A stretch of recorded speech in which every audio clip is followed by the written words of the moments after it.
Bonsoir à tous, j'espère que vous allez bien. Aujourd'hui, on va parler d'un sujet assez particulier qui est la vente. Et le terme d'aujourd'hui, c'est pourquoi les gens achètent. Alors, une des choses que j'ai remarqué dans les restaurants, c'est que la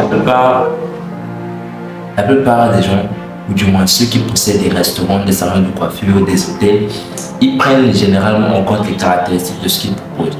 Soit parce qu'ils sont obstinés par ce qu'ils font, soit parce qu'ils sont obstinés ou du moins ils sont amoureux du produit qu'ils proposent, du service qu'ils proposent, et ils ne prennent pas en compte ce qu'il faut faire préalablement pour vendre un produit ou un service. Je vais prendre un exemple que généralement vous n'appréciez pas. Lorsque vous allez acheter quelque chose comme un vêtement, lorsque vous allez acheter quelque chose comme une chaussure, l'une des choses que les vendeurs font souvent, c'est de vous présenter la caractéristique de ces chaussures-là. Dire que c'est fait avec le cuir, c'est fait avec les lacets sont de quelle couleur, ça vient de Thaïlande, etc., etc. Alors que les gens s'en foutent de ça. Les gens s'en foutent des caractéristiques du produit. L'une des choses qui priorise les personnes qui achètent, c'est quel est le problème que cela résout. 2. Quelle est l'expérience que je vais partager avec cette chose que j'achète. Et 3. Quelle est la sensation, ou du moins quelle impression je donnerai aux autres lorsque j'aurai ce produit ou ce service-là. C'est sur ces 3 piliers que se base la décision d'achat. Le premier pilier, quel est le problème que cela résout? J'aimerais prendre l'exemple d'un restaurant. Le problème que le restaurant résout, c'est la nutrition. Il faudrait que les gens mangent. Il résout le problème de la famine. Donc, lorsque vous vous trouvez dans une position comme au centre-ville, vous résolvez le problème de la famine pour les cadres qui se trouvent dans des entreprises les plus proches et ils viennent se ressourcer dans votre restaurant. Ça, c'est le problème. Quelle est l'expérience qu'ils partagent?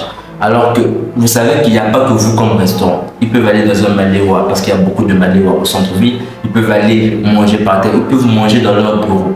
Mais pourquoi est-ce qu'ils vont au casino? Pourquoi est-ce qu'ils vont à la mandarine? Pourquoi est-ce qu'ils vont à Noura? Pourquoi est-ce qu'ils vont dans des endroits assez glorieux? Pourquoi est-ce qu'ils vont dans des endroits qui leur donnent une sensation, ou du moins une impression de richesse? C'est parce que ces gens-là ont compris mieux que nous qu'il faut partager cette expérience-là. Il faudrait que le client ait une expérience qui le fait sentir unique. Il faudrait que le client se sente très valorisé par rapport à ce qu'il paye, ou du moins qu'il ne regrette pas ce qu'il paye.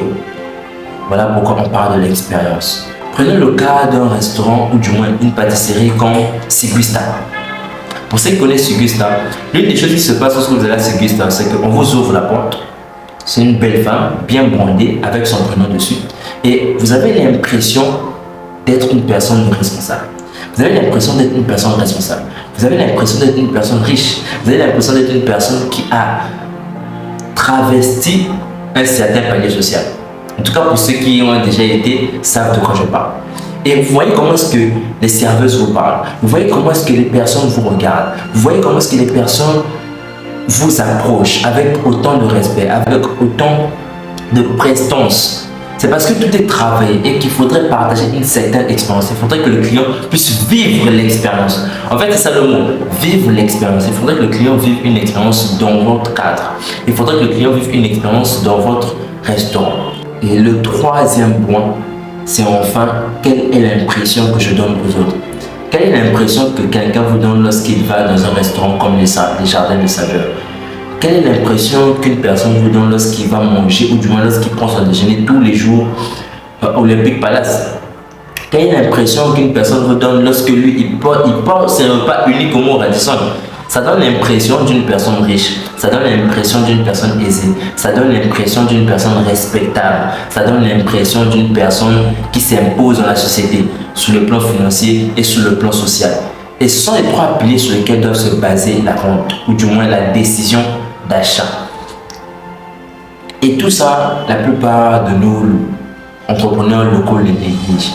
Ils le négligent parce qu'ils pensent que le fait de présenter le produit, dire que non, j'ai acheté ça en Chine, ou bien dire que dans mon resto, l'avion nous coûte cher, le client s'en fout de ça. On ne peut pas expliquer au client que si je mets à tel prix, c'est parce que c'est cher. Si je mets à tel prix, c'est parce que la viande que j'achète au marché a augmenté. Si je mets à tel prix, c'est parce que l'huile a augmenté. Si je mets à tel prix, parce que le sac de riz a augmenté. Le client s'en fout de ça. Le client regarde d'abord quel est le problème qu'il résout. Quelle est l'expérience? Dans le cas du restaurant, l'expérience peut être le goût. L'expérience peut être ce que je viens de nommer, comme quoi ils se sont responsables du fait qu'ils viennent dans un cadre comme dans votre restaurant.